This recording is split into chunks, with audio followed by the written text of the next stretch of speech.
제가 62세가 되어서야 깨달은 게 있어요. 행복은 허락받는 게 아니라는 걸. 하지만 그 깨달음의 대가는 너무도 혹독했습니다. 저는 남편과 행복하게 살고 싶은 62세 이혜영입니다. 62년을 살아오면서 저는 정말 한 번도 제대로 행복해 본 적이 없는 것 같아요. 첫 번째 결혼에서는 남편을 일찍 잃었고 딸 하나 키우느라 고생했죠. 두 번째 결혼에서는 20년 동안 시어머니 눈치만 보며 살았고요. 그런데 이제 와서 행복하고 싶다고 하니까 욕심이라고 하네요. 정말 욕심일까요? 이제는 행복하게 살고 싶은 제 얘기를 들어주세요. 이 집에서 나가라고? 이 미친 여자가 내 아들을 완전히 홀렸구나. 20년 동안 내가 이 집에서 살았는데 너 같은 재혼녀가 감히 나를 쫓아내? 시어머니의 목소리가 온 집안을 뒤흔들었어요. 어머니, 쫓아내는 게 아닙니다. 저희가 나가는 거예요. 남편의 목소리는 떨리고 있었지만 단호했어요. 뭐, 내가 이 집을 떠난다고? 내가 죽어도 안 된다. 그날 시어머니의 얼굴은 마치 귀신처럼 일그러져 있었어요. 20년간 저를 괴롭혀온 그 무서운 표정이었죠. 2년이 내 아들을 세뇌시켰어. 재혼녀 주제에 감히 내 아들을. 너 같은 여자한테 내 아들을 뺏길 수는 없다. 의자가 넘어지는 소리와 함께 시어머니가 벌떡 일어났어요. 어머님, 저는 20년 동안 정말 최선을 다했습니다. 제 목소리도 떨리고 있었어요. 하지만 더 이상 참을 수가 없었거든요. 최선을 다했다고? 내가 뭘 했다고? 내 아들 마음을 돌려놓고 집안을 엉망으로 만들어 놓고. 어머니, 그만하세요. 남편이 처음으로 어머니에게 소리를 질렀어요. 저는 깜짝 놀랐어요. 20년 만에 처음 보는 남편의 모습이었거든요. 뭐, 내가 지금 나한테 소리를 지르는 거냐? 네, 소리 지르고 있습니다. 더 이상 아내를 괴롭히지 마세요. 사실 이 모든 일이 시작된 건 한 달 전이었어요. 그때의 일을 말씀드리지 않으면 여러분이 이해하기 어려우실 거예요. 한 달 전 남편이 갑자기 저에게 말했어요. 여보, 우리 따로 살까? 저는 깜짝 놀랐어요.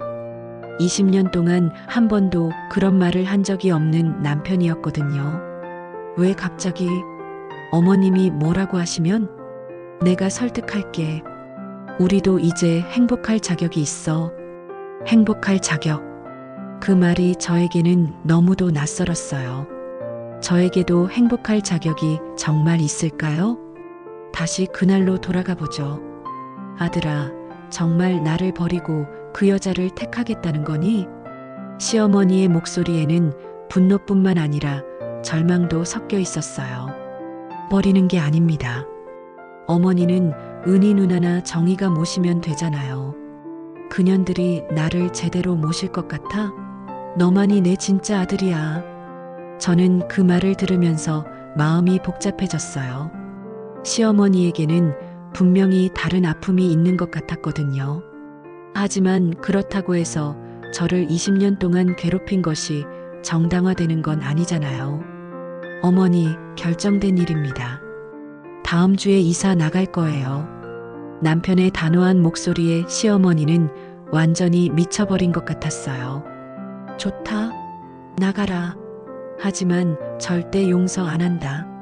너희 둘 다 후회하게 해줄 테야. 그리고 시어머니는 계단을 쿵쿵거리며 올라가 버렸어요. 저와 남편은 서로를 바라보며 한숨을 깊게 쉬었어요. 여보, 괜찮겠어? 괜찮을 거야. 이제 시작이니까. 하지만 저는 알고 있었어요. 시어머니가 그냥 포기할 뿐이 아니라는 걸. 그날 밤 시누이 은희가 전화를 걸어왔어요. 현우야, 너 정말 미쳤구나. 엄마가 얼마나 상심하셨는지 알아? 남편이 전화를 받는 소리가 거실까지 들렸어요. 누나, 저도 이제 제 인생을 살고 싶어요. 제 인생? 어머님 모시는 게 내 인생이야. 그 재혼녀한테 홀려서 정신을 못 차리는구나. 누나도 그러시면 더 이상 연락하지 마세요. 남편이 전화를 끊어버렸어요. 저는 가슴이 두근두근했어요. 남편이 이렇게까지 단호한 모습을 보이는 건 처음이었거든요. 일주일 후 우리는 정말로 새 집으로 이사했어요. 작은 아파트였지만 저에게는 궁전 같았어요. 여보, 정말 괜찮아? 후회 안 해? 후회? 20년 동안 참은 게 후회야. 이제야 살 것 같아. 남편이 저를 안아주었어요. 20년 만에 처음으로 자유롭게 남편을 안을 수 있었어요. 그 후 2주 동안은 정말 행복했어요. 아침에 일어나서 남편과 함께 커피를 마시고 점심은 둘이서 밖에 나가 먹고 저녁에는 드라마를 보면서 수다를 떨었어요. 이런 게 부부의 삶이구나. 저는 처음으로 진짜 부부가 된 기분이었어요. 하지만 행복은 오래가지 않았어요. 어느 날 오후 초인종이 울렸어요. 문을 열어보니 시어머니와 두 시누이가 서 있었어요. 어머님, 어떻게 여기를? 당연히 찾아오지. 내 아들이 어디 사는지 모를 것 같아? 시어머니는 저를 밀어내고 집 안으로 들어왔어요. 현우는 어디 있어? 회사에. 회사? 요즘 현우가 회사 일도 제대로 못한다며? 내가 홀려놨으니까. 큰 시누이 은희가 말했어요. 누나, 그런 말씀 마세요. 그런 말 사실이잖아. 어머님이 얼마나 상심하셨는지 알아? 밥도 제대로 못 드시고. 작은 시누이 정희도 거들었어요. 언니 말이 맞아. 어머님이 울기만 하셔. 이게 다 내 때문이야. 저는 어떻게 대답해야 할지 몰랐어요. 20년 동안 똑같은 말들을 들어왔거든요. 앉으세요. 차라도. 차는 무슨 차? 우리가 여기 놀러 온 줄 알아? 시어머니가 소파에 털썩 앉으며 말했어요. 현우 전화번호 내놔. 어머님, 그이가 연락하지 말라고. 뭐? 연락하지 말라고? 내가 누군데 내 아들한테 연락을 못해? 시어머니의 목소리가 점점 커졌어요. 그때 남편이 들어왔어요. 어머니, 왜 여기에? 왜 여기에? 내가 내 아들을 보러 오는 게 이상해? 말씀드렸잖아요. 당분간 연락하지 말자고. 당분간? 언제까지? 내가 죽을 때까지? 남편은 한숨을 깊게 쉬었어요. 어머니, 제발 이해해 주세요. 저도 제 인생이 있어요. 제 인생? 내 인생은 어머니 모시는 거야. 그게 효도야. 그런 효도는 저를 죽이는 효도예요. 남편의 말에 모든 사람이 깜짝 놀랐어요. 저도 놀랐어요. 남편이 이렇게 솔직하게 말하는 건 처음이었거든요. 뭐, 내가 너를 죽인다고? 내가 너를 얼마나 사랑하는데. 사랑이 아니라 소유욕이에요, 어머니. 뭐라고? 소유욕? 시어머니가 벌떡 일어났어요. 그래, 소유욕이야. 어머니는 저를 하나의 인격체가 아니라 소유물로 생각하세요. 이 미친놈이 어머니한테 이게 무슨 말이야.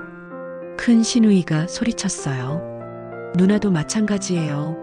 저를 동생이 아니라 어머니의 소유물로 생각하시잖아요. 현우야, 정신 차려. 이게 다 그 여자 때문이야. 작은 시누이가 저를 가리키며 말했어요.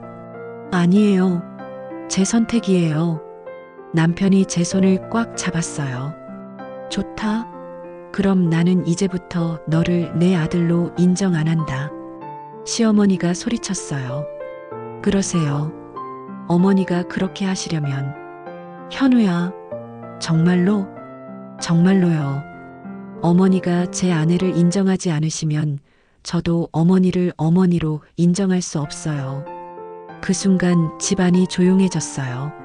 시어머니와 시누이들이 충격을 받은 표정이었어요. 좋아. 정말 좋아. 너희 후회하게 해줄 테다. 시어머니가 문을 향해 걸어갔어요. 어머님, 제가 불렀어요. 뭐? 정말? 이렇게 끝내실 건가요? 시어머니가 저를 쳐다봤어요. 그 눈에는 분노와 함께 뭔가 다른 감정도 있는 것 같았어요. 끝. 이제 시작이야. 그리고 문을 쾅 닫고 나가버렸어요. 그날 밤 남편과 저는 아무 말도 하지 못했어요. 여보, 괜찮아? 글쎄, 잘 모르겠어. 남편도 힘들어 보였어요. 아무리 그래도 어머니인데 완전히 인연을 끊는다는 게 쉽지 않을 거예요. 후회해? 후회는 안 해. 하지만 슬퍼? 저도 슬펐어요. 시어머니가 밉기도 했지만 한편으로는 20년 동안 가족이었잖아요.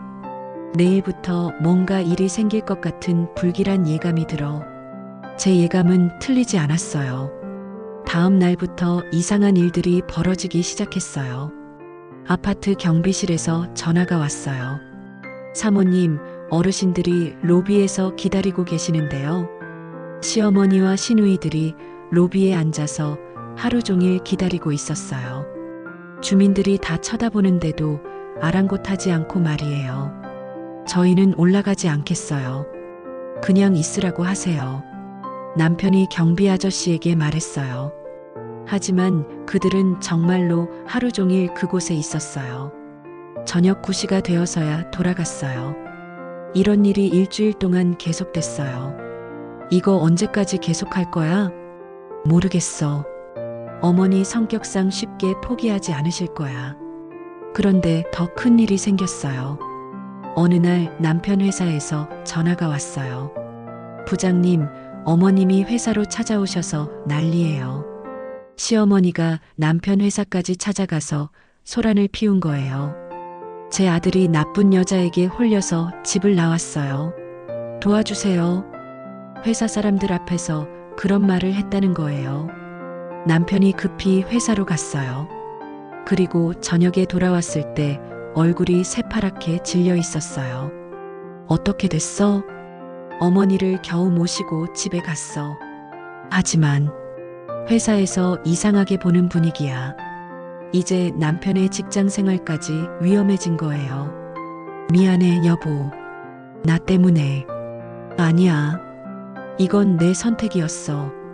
하지만 남편의 표정이 어두워지는 걸 보니 마음이 아팠어요. 그리고 더 충격적인 일이 벌어졌어요. 동네 사람들 사이에 이상한 소문이 퍼지기 시작한 거예요. 박현우 부인이 시어머니를 내쫓고 집을 뺏었대. 재혼녀가 원래 무서운 거야. 남편 홀려서 가족까지 해체시켜. 그 집 아들도 참. 어머니를 버리다니. 마트에 가면 사람들이 수군수군하고 산책을 나가면 피하는 사람들이 있었어요. 여보, 우리가 잘못한 걸까? 잘못한 게 아니야. 다만 어머니가 너무 멀리 가시는 것 같아. 그런데 그날 저녁 더 큰 충격이 기다리고 있었어요. 남편의 아들 지섭이 갑자기 찾아온 거예요. 아버지, 할머니가 아파요. 뭐? 어머니가 병원에 입원하셨어요. 가슴이 답답하다고 하시면서 쓰러지셨어요. 저와 남편은 급히 병원으로 달려갔어요. 병원에서 만난 시어머니는 많이 야윈 모습이었어요. 어머니, 남편이 조심스럽게 불렀어요. 왔구나. 시어머니의 목소리는 힘이 없었어요. 어머니, 괜찮으세요? 괜찮을 리가 있겠니? 내 아들이 나를 버렸는데. 버린 게 아니에요. 그럼 뭐야? 나는 이제 혼자야. 완전히 혼자. 시어머니가 울기 시작했어요. 저는 처음으로 시어머니의 약한 모습을 봤어요. 의사 선생님이 나와서 말씀하셨어요. 크게 문제 없으세요. 스트레스로 인한 것 같은데 정신적 충격이 꽤 크셨나 봐요. 그날 밤 남편과 저는 긴 대화를 나눴어요. 여보, 우리가 너무 심했을까? 심하지 않았어. 하지만 어머니도 나름의 아픔이 있으신 것 같아. 어떤 아픔? 잘 모르겠어. 하지만 뭔가 있을 거야. 어머니가 나한테 이렇게까지 집착하는 이유가 저는 남편의 말을 들으면서 문득 예전에 들었던 이야기가 생각났어요. 동네 아주머니가 한번 말한 적이 있어요. 시어머니에게 다른 아들이 있었다는. 여보, 혹시 어머님에게 다른 자식이 있었던 건 아닐까? 다른 자식? 무슨 말이야? 예전에 동네에서 들은 얘긴데 어머님이 젊었을 때 다른 아들이 있었다는. 남편이 깜짝 놀랐어요. 그런 얘기는 처음 들어보는데 나도 확실하지 않아. 그냥 소문일 수도 있고. 하지만 그 생각이 머릿속에서 떠나지 않았어요. 일주일 후 시어머니는 퇴원하셨어요. 그리고 다시 우리를 찾아왔어요. 하지만 이번에는 혼자 오셨어요. 현우야, 어머니 몸은 괜찮으세요? 괜찮아. 죽지는 않겠더라. 시어머니가 소파에 앉으셨어요. 어머니, 저희 얘기 좀 할까요? 남편이 조심스럽게 말했어요. 무슨 얘기? 왜 저한테 이렇게까지 집착하세요? 은희 누나도 있고 정희도 있잖아요. 시어머니가 한참 동안 말이 없었어요. 너는 특별해. 왜요? 왜긴, 내 아들이니까. 누나들도 어머니 자식이에요. 그건 달라. 시어머니의 목소리가 떨렸어요. 저는 문득 용기를 냈어요. 어머님 혹시 다른 아들이 있으셨어요? 그 순간 시어머니의 얼굴이 새파랗게 변했어요. 뭐라고? 예전에 들은 얘기인데 어머님이 젊었을 때 누구한테 들었어? 시어머니가 벌떡 일어났어요. 그냥 동네에서 누가 그런 헛소리를. 시어머니가 완전히 흥분했어요. 남편도 놀란 표정이었어요. 어머니, 정말 그런 일이 있었어요? 없어. 그런 일은 없었다고. 하지만 시어머니의 반응을 보니 뭔가 있는 게 분명했어요. 어머님, 말씀해 주세요. 저희가 이해할게요. 제가 조심스럽게 말했어요. 이해? 뭘 이해해? 너 같은 년이 뭘 안다고. 시어머니가 다시 저에게 독서를 퍼붓기 시작했어요. 어머니, 그만하세요. 남편이 소리쳤어요. 왜 그만해? 이 여자가 우리 집안을 망쳤는데. 망친 게 아니에요. 진실을 알고 싶은 것 뿐이에요. 진실? 진실은 내가 나를 버렸다는 거야. 시어머니가 울기 시작했어요. 그날 시어머니가 돌아간 후 저는 결심했어요. 진실이 뭔지 알아봐야겠다고. 다음 날 저는 동네 어른들을 찾아다녔어요. 혹시 최옥선 어머님에 대해서 아시는 얘기 있으세요? 옥선이? 그 사람 말이야. 사연이 좀 있지. 한 할머니가 조심스럽게 말씀하셨어요. 어떤 사연이요? 옛날 일인데 결혼하기 전에 아이가 있었어. 정말요? 응. 그런데 그 아이를 어쩔 수 없이 보냈다고 하더라고. 어디로요? 고아원. 그때는 그럴 수밖에 없는 시대였으니까. 저는 충격을 받았어요. 정말 시어머니에게 다른 아들이 있었던 거예요. 그 아이는 어떻게 됐어요? 모르지. 그 후로는 소식이 없어. 그날 저녁 저는 남편에게 모든 걸 말했어요. 정말? 어머니가 그런 일을. 그래서 어머니가 당신한테 그렇게 집착하시는 것 같아. 잃어버린 아들에 대한 죄책감 때문에. 남편이 한참 동안 생각하더니 말했어요. 그럼 우리가 그 아들을 찾아드리면 어떨까? 찾을 수 있을까? 해보자. 어머니를 위해서. 저희 부부가 시어머니의 잃어버린 아들을 찾기 위해 나서게 된 거죠. 과연 그 아들을 찾을 수 있을까요? 그리고 찾는다면 시어머니는 어떤 반응을 보일까요? 무엇보다 저는 정말로 행복할 자격이 있는 걸까요? 다음 이야기가 궁금하시죠? 2부에서는 더욱 충격적인 진실들이 밝혀집니다. 시어머니와 시누이들이 저를 완전히 몰아내기 위해 벌이는 무서운 계획, 그 그리고 남편의 아들 지섭까지 끌어들이려는 시도. 저는 과연 이 모든 시련을 견뎌낼 수 있을까요? 그리고 정말로 시어머니의 첫째 아들을 찾을 수 있을까요? 그날 밤 늦게 저는 남편이 잠든 후에도 잠들 수가 없었어요. 창밖을 바라보며 생각했어요. 62년을 살아오면서 저는 정말 한 번도 제대로 행복해 본 적이 없는 것 같아요. 첫 번째 결혼에서는 남편을 일찍 잃었고 딸 하나 키우느라 고생했죠. 두 번째 결혼에서는 20년 동안 시어머니 눈치만 보며 살았고요. 그런데 이제 와서 행복하고 싶다고 하니까 욕심이라고 하네요. 정말 욕심일까요? 62세의 여자가 남은 인생이 남아 평화롭게 살고 싶다는 게 그렇게 큰 욕심일까요? 저는 창문에 비친 제 얼굴을 보면서 속삭였어요. 이혜영, 포기하지 마. 당신도 행복할 자격이 있어. 그렇게 1부가 끝났습니다. 하지만 제 시련은 이제 막 시작된 거였어요. 2부에서는 시어머니와 시누이들의 본격적인 복수가 시작됩니다. 그들은 과연 어떤 방법으로 저를 괴롭힐까요? 그리고 저는 어떻게 맞서 싸울까요? 무엇보다 시어머니의 숨겨진 과거는 정말 무엇일까요? 여러분의 마음을 더욱 조이게 만들 충격적인 이야기가 2부에서 펼쳐집니다. 구독과 좋아요는 저에게 큰 힘이 됩니다.